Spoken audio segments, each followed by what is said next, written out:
তৃতীয় অধ্যায়, রক্তগোলাপের ডাক। সেদিন ছিল পূর্ণিমা। আকাশে উজ্জ্বল চাঁদ, চারিদিকে মৃদু বাতাস বইছিল।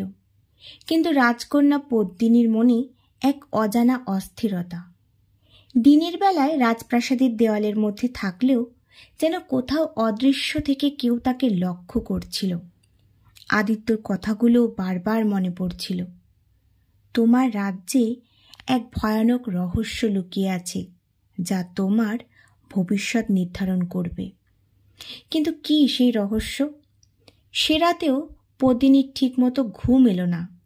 শোবার ঘরে জানলা দিয়ে চাঁদের আলো বিছানায় পড়ছিল। হঠাৎই যেন বাতাস থেমে গেল, আর শীতল একটা অনুভূতি তাকে ঘিরে ধরল। তারপরে শুনতে পেল এক ফিসফিসে কণ্ঠস্বর, রাজকন্যা, এসো, তোমার নিয়তি তোমার অপেক্ষায়। সে কণ্ঠস্বর এতটাই গভীর আর প্রভাবশালী ছিল যে পদ্মিনী ধড়মড়িয়ে উঠে বসল। চোখ বন্ধ করতেই এক দৃশ্য দেখতে পেল। এক বৃদ্ধা দাঁড়িয়ে আছেন।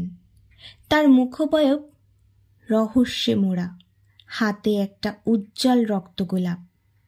গোলাপের রং ছিল এতটাই লাল যে দেখে মনে হচ্ছিল যেন তাজা রক্তের বিন্দু ফুটে উঠেছে তার প্রতিটি পাপড়িতে।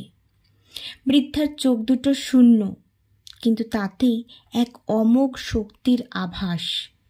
এসো, তোমার সময় হয়ে এসেছে। পদ্মিনী বিস্মিত হয়ে দেখতে লাগলেন সেই দৃশ্য। কে এই বৃদ্ধা? কেন তিনি তাকে ডাকছেন? কিন্তু প্রশ্নের উত্তর পাওয়ার আগেই স্বপ্ন কেটে গেল। পরদিন সকালে পদ্মিনীর মনে একটা অদ্ভুত টান অনুভূত হতে লাগল।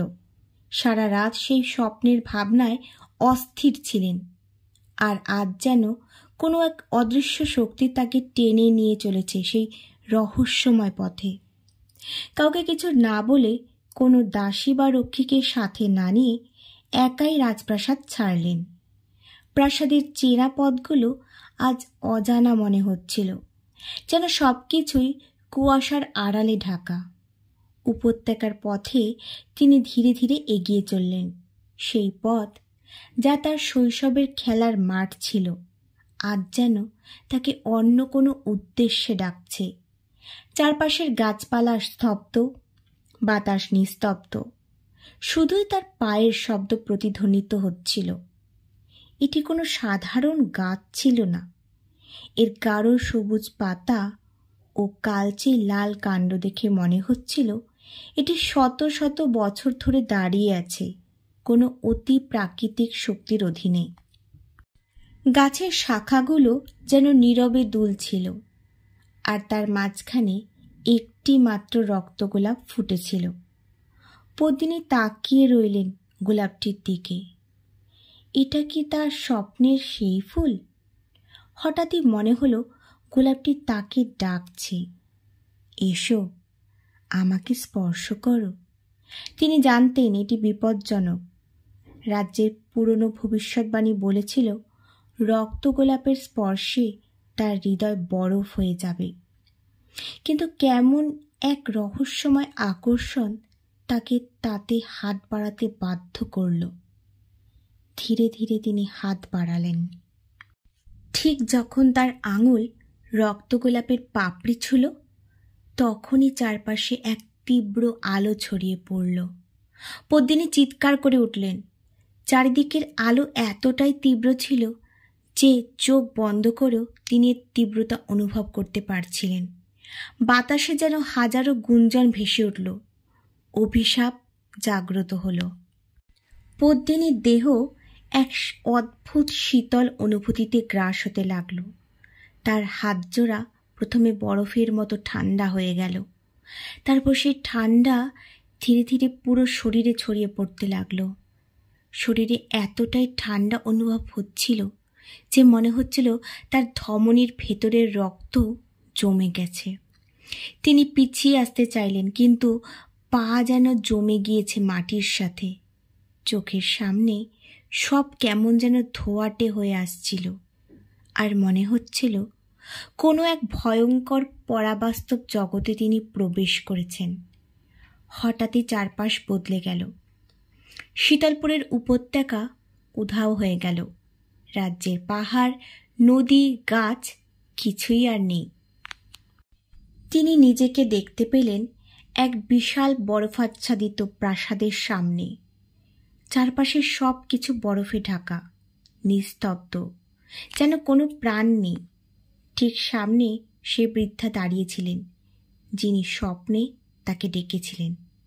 স্বাগতম রাজকন্যা।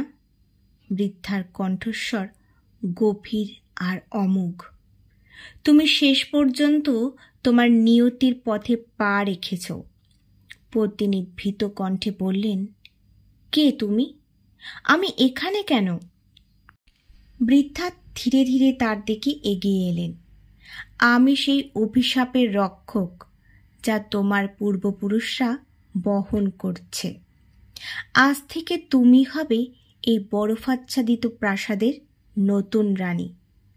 পদ্মিনীর বুক কেঁপে উঠল। না, এটা সম্ভব নয়। আমি ফিরে যেতে চাই। বৃদ্ধা ধীরে হেসে বললেন, তুমি ফিরে যেতে পারবে না রাজকন্যা, কারণ তুমি নিজেই অভিশাপ জাগিয়েছ। পদ্মিনী অনুভব করলেন তার শ্বাস নিতে কষ্ট হচ্ছে। শরীর যেন আরও জমে আসছে, গলার স্বর আটকে যাচ্ছে। চারপাশের শীতল বাতাসে গুঞ্জন ভেসে এলো। রাজ্যের অভিশাপ ফিরে এলো। রাজকন্যা বরফের বন্দী হলেন। হঠাৎই আকাশ থেকে এক বিকট বজ্রপাত হলো, আর চারপাশে বরফ ঝরতে শুরু করলো। বৃদ্ধা এক পা এগিয়ে এসে বললেন, শুধুমাত্র সত্যিকারের ভালোবাসা পারে এই অভিশাপ ভাঙতে। কিন্তু তুমি কি জানো তোমার সত্যিকারের প্রেম কে? পদ্মিনী অসহায় দৃষ্টিতে তাকিয়ে রইলেন। এক দূর থেকে যেন কারো গলা ভেসে এলো, পদ্মিনী। আদিত্যর কণ্ঠস্বর। তিনি কি সত্যি এসেছেন তাকে রক্ষা করতে? কিন্তু তার আগেই পদ্মিনীর চোখ ধীরে ধীরে বন্ধ হয়ে এলো, আর তিনি এক গভীর বরফের ঘুমে তলিয়ে গেলেন।